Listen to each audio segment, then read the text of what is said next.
એટલે કોઈ એવું સમજતું હોય કે ભાઈ અમારી સમાજ નાની છે અને અમારી સમાજથી કઈ થવાનું નથી, પણ જે દાડે અમારી સમાજ ઉતરી એ દાડે તમારી સરકાર ઉડી જશે ભાઈ.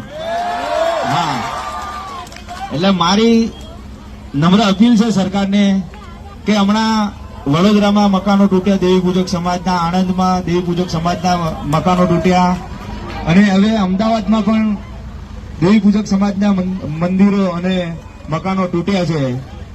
તો સરકારને એટલું જ જણાવીએ છીએ કે જ્યારે સરકાર રચવાની હોય ત્યારે અમારો મોટામાં મોટો ફાળો હોય દેવી પૂજક સમાજનો. તો તમે અત્યાચાર અમારી સમાજ ઉપર ના કરશો, અને જો કદાચ તમારે આ જગ્યાની જરૂર પડી, તમે લઈ લીધી, તો એમને હાટે મકાનો પણ આલો ને ઘર પણ આલો, એટલી આપણી એક અપેક્ષા છે. બરાબર છે? તો હવે આપણે આગળ પ્રોસેસ કરીશું. તો કાલથી અમારા 2 માણસ બેસે, તો બધાના જેની જે ડોક્યુમેન્ટ હોય એ ડોક્યુમેન્ટ લઈ અને અહીંયા તમારે આવવાનું છે, ફોર્મ ભરવાના ચાલુ થઈ જશે કાલથી. બરાબર છે?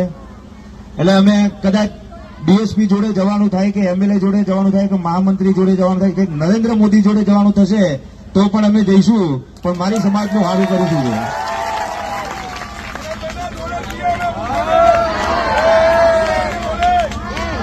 એટલા માટે આપણે શાંત એટલે બેઠા છે કે ભાઈ સરકાર શું કરે છે શું નહીં.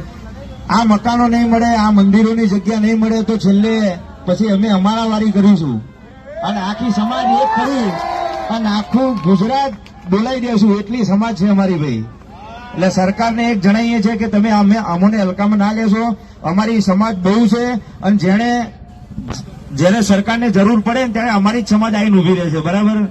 હા, એટલે એક ખાસ નમ્ર અપીલ છે, 2 હાથ જોડીને વિનંતી કરીએ છીએ કે ભાઈ અમારી સમાજ ઉપર આટલો બધો અત્યાચાર કરશો નહીં.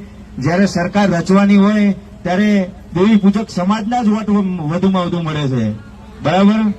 એટલે તમારા વોટ લેવા હોય, સરકાર હવે ઉભી રાખવી હોય તો મારી સમાજના ઘરો મકાનો જે તોડ્યા છે એ પરત પાછા આપવા પડશે, મંદિરો તોડ્યા છે બંને આવવા પડશે, અને મારી સમાજ જે લાગણીધર જે વાત કરશે ત્યાં ઉભો રહેવું પડશે સરકારને. હા, બોલ શ્રી હડકમય માત કી જય, જોગણી માત કી જય. પણ કાલથી આપણા 2 માણસ અહીંયા બેસે, જેની જોડે જે કાગળ હોય, જે ડોક્યુમેન્ટ હોય એ ડોક્યુમેન્ટ લઈ અને તમારે ફોર્મ ભરવાના ચાલુ કરી દેવાના છે. આપણે બનતી કોશિશ બધી કરીશું, અને છેલ્લે પછી સરકાર નહીં માને તો ભાઈ આપણે આપણા વારી કરીશું ભાઈ.